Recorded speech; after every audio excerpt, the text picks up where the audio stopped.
दोस्तों, आपको क्या लगता है इंडिया के टॉप 10% लोगों में आने के लिए आपकी मंथली सैलरी कितनी होनी चाहिए?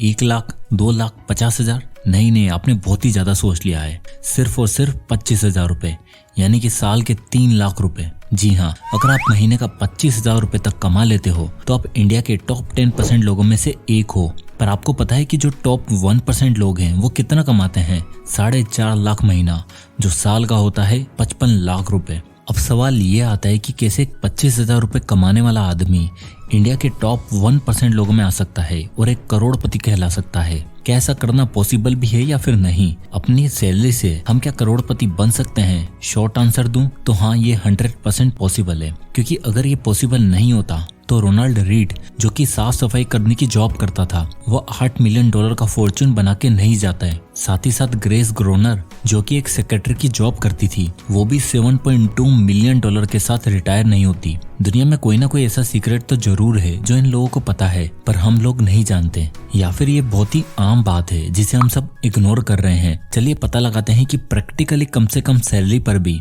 हम करोड़पति कैसे बन सकते हैं। Secret number 1, wealth formula.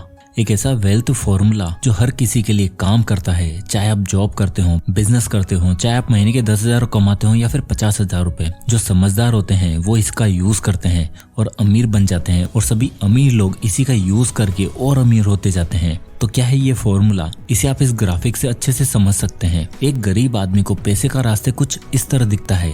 जैसे ही उनकी सैलरी आती है, उनके अकाउंट में पैसा क्रेडिट होता है तो उनकी इनकम से वो पैसा उनके एक्सपेंसेस में चला जाता है, जैसे रेंट, बिजली का बिल, पानी का बिल, गाड़ी का इंश्योरेंस, पेट्रोल, टैक्सेस, घर के खर्चे एक्सेट्रा। और इसके बाद जो पैसा बच जाता है वो चला जाता है लाइबिलिटीज में, जैसे गाड़ी की EMI, personal loan, credit card payments, weekend के खर्चे और भी बहुत कुछ। वहीं जो वेल्दी लोग होते हैं, जो अपनी सैलरी से करोड़पति बनते हैं, उनका पैसा कुछ इस तरह ट्रेवल करता है। जैसे उनके पास इनकम आती है तो सबसे पहले वो अपने एक्सपेंसेस पूरे करते हैं, क्योंकि दुनिया में ऐसा कोई नहीं है जिसके कोई एक्सपेंसेस ना हो। सरवाइव करने के लिए खर्चा तो करना पड़ता है, पर अपने खर्चों के बाद जो पैसा बचता है, अमीर लोग उन पैसों से लायबिलिटीज की जगह एसेट खरीदते हैं जो उनकी जेब में पैसा डालती है, जैसे stocks, bonds, real estate, business, इन सभी में वो इन्वेस्ट करते हैं। हाँ, बहुत से लोग अपने एक्सपेंसेस पे खर्चा से पहले ही एसेट में इन्वेस्ट कर लेते हैं, SIP बनवाकर या फिर किसी और तरह। वो पे योरसेल्फ फर्स्ट की स्ट्रेटेजीज यूज करके भी एसेट खरीदते हैं। पर ये तो बेसिक पार्ट है, इसके बाद जो होता है वो बहुत ही इंटरेस्टिंग है।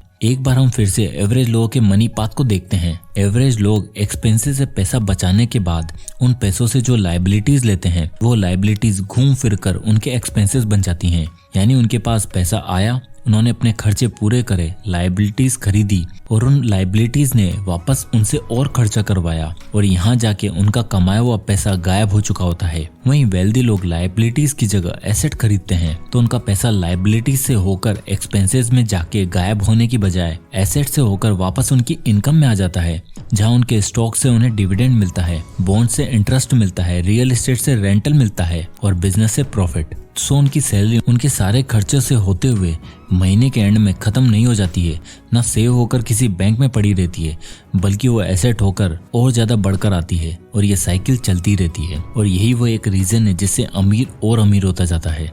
नाउ अब मैं इस फेवर में बिल्कुल नहीं हूँ कि आपको लायबिलिटीज बिल्कुल खरीदनी नहीं चाहिए। मेरा मानना है कि एक अच्छी और खुश लाइफ जीने के लिए आपको एंजॉय करना भी बहुत जरूरी है, पर अपने फ्यूचर को सेक्रीफाइस करके आज एंजॉय करना अच्छा डिसीजन नहीं है। अगर आपको कोई महंगी चीज खरीदनी है, कोई गाड़ी, फोन या फिर कोई लायबिलिटी चाहिए, तो सबसे पहले ऐसे एसेट्स बनाओ जो आपकी उन लायबिलिटीज के लिए पे कर पाए। जैसे फॉर एग्जांपल, जब रॉबर्ट कियोसाकी अपने लेट 20s में थे, वो एक पोर्श खरीदना चाहते थे। वो अपनी जॉब में अच्छा अर्न भी कर रहे थे, जहाँ वो जेरोक्स कंपनी के सेल्समैन थे, पर अपनी सेल्स कमीशन से यूज करके इस पोर्श की मंथली पेमेंट करने की बजाय उन्होंने अपने इन पैसों को कुछ प्रॉपर्टीज को खरीदने में डाउन पेमेंट के लिए यूज करा और बाकी का लोन ले लिया। पर उन्होंने उस कार को तभी खरीदा जब उन्हें उनकी रेंटल प्रॉपर्टी से इतनी इनकम आने लगी जिससे कि उनका लोन भी चुकता हो जाए और उनकी पोर्श की मंथली पेमेंट भी कवर हो जाए। Secret number 2, always invest. जिन लोगों की सैलरी बहुत कम होती है, उनमें से ज्यादातर लोग हमेशा एक मिस्टेक करते हैं। उन्हें लगता है कि उनकी सैलरी बहुत कम है, इसलिए वो इन्वेस्ट नहीं कर सकते।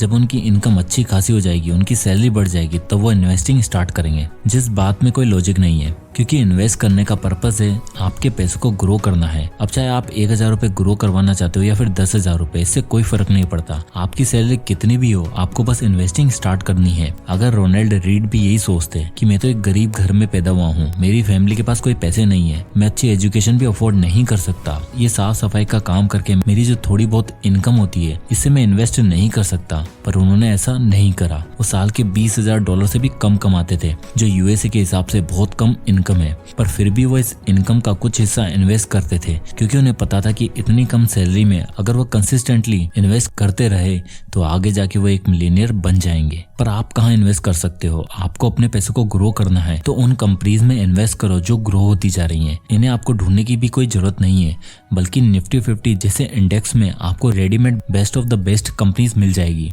आपको इन्हीं कंपनीज में इन्वेस्ट करना है। निफ्टी 50 का कोई अच्छा सा इंडेक्स फंड ढूंढो जहां से आपको कम से कम 15% का रिटर्न तो मिल ही जाएगा, क्योंकि लास्ट 20-25 सालों में निफ्टी में यही एवरेज रिटर्न दिया है। और बस कंसिस्टेंटली इन्वेस्ट करते जाओ। पर साथ ही साथ याद रहे, अमीर बनने में आपकी एज बहुत ही बड़ा फैक्टर है। जैसे फॉर एग्जांपल, अगर आप एक सैलरीड एम्प्लॉय हो और आप अपनी सैलरी का यूज करके 65 की एज तक करोड़पति बन के रिटायर होना चाहते हो, और अगर आप 20 साल से शुरू करते हो तो 65 की एज तक आपको सिर्फ 500 रुपए हर महीने निफ्टी 50 का इंडेक्स में इन्वेस्ट करना है, जहां 15% का रिटर्न के हिसाब से 40 साल बाद आपके पास 1,57,01,878 रुपए होंगे। वहीं अगर 30 की एज में शुरू करते हो तो यही अमाउंट पाने के लिए आपको हर महीने 2,000 रुपए इन्वेस्ट करने होंगे, और अगर 40 की एज में शुरू करो तो आपको 10,000 रुपए हर महीने इन्वेस्ट करने होंगे, और 50 की एज में 50,000 रुपए। तो आपने देखा कि टाइम के साथ नंबर कितने ज्यादा बढ़ते जा रहे हैं। इसलिए आपकी अभी जो भी एज है, जितनी भी सैलरी है, उसके अकॉर्डिंग कम से कम 1,000 रुपए से तो स्टार्ट कर ही दो, और फिर धीरे धीरे इस अमाउंट को बढ़ाते जाओ। Secret number 3, saving rate. हम सभी लोग कंपाउंडिंग के पावर को जानते हैं। अगर आप वॉरेन बफेट की एज और उनकी वेल्थ को चार्ट को ड्रॉ करोगे तो वो कुछ इस तरह दिखेगा, जो कि बहुत ज्यादा सिमिलर है इससे।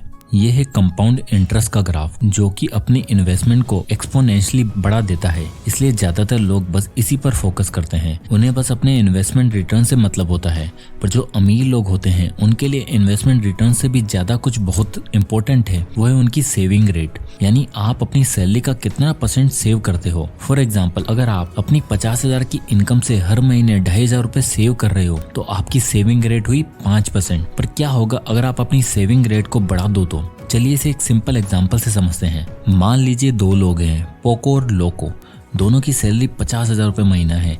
जहां पोको अपनी सैलरी का 1% सेव करता है, पर उसको इस सेविंग पे 10% का रिटर्न मिलता है। वहीं लोको अपनी इनकम का 10% सेव करता है, पर उसको सिर्फ 1% का ही रिटर्न मिलता है। आपको क्या लगता है कि 30 साल के बाद किसके पास ज्यादा पैसे होंगे? चलिए देखते हैं। 30 साल तक 10% के एनुअल रिटर्न के रेट पर हर महीने सिर्फ 500 रुपए इन्वेस्ट करने से पोको के पास होंगे 11,39,663 रुपए। वहीं लोको ने हर महीने अपनी इनकम का 10% सेव करा, यानी 5,000 रुपए, पर उसको मिले सिर्फ 1% रिटर्न।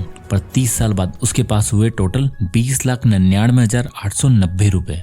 तो देखा आपने कैसे अपनी सेविंग रेट बढ़ाने पे आप 1% रिटर्न से भी 10% रिटर्न वाले को पीछे छोड़ सकते हैं। और यहाँ सबसे इंटरेस्टिंग बात तो ये है कि इन्वेस्टिंग रिटर्न पे आपका कंट्रोल नहीं है। निफ्टी ने लास्ट 25-30 सालों से 15% का रिटर्न दिया है। इस बेसिस पर हम ये कह सकते हैं कि आगे हमें भी इतने ही मिलने के चांसेस है। पर सच तो ये है कि फ्यूचर किसने देखा है? ना आपने ना मैंने। और फ्यूचर पे हमारा कोई कंट्रोल भी नहीं है। जिसपे हमारा कंट्रोल है वो है हमारी सेविंग रेट।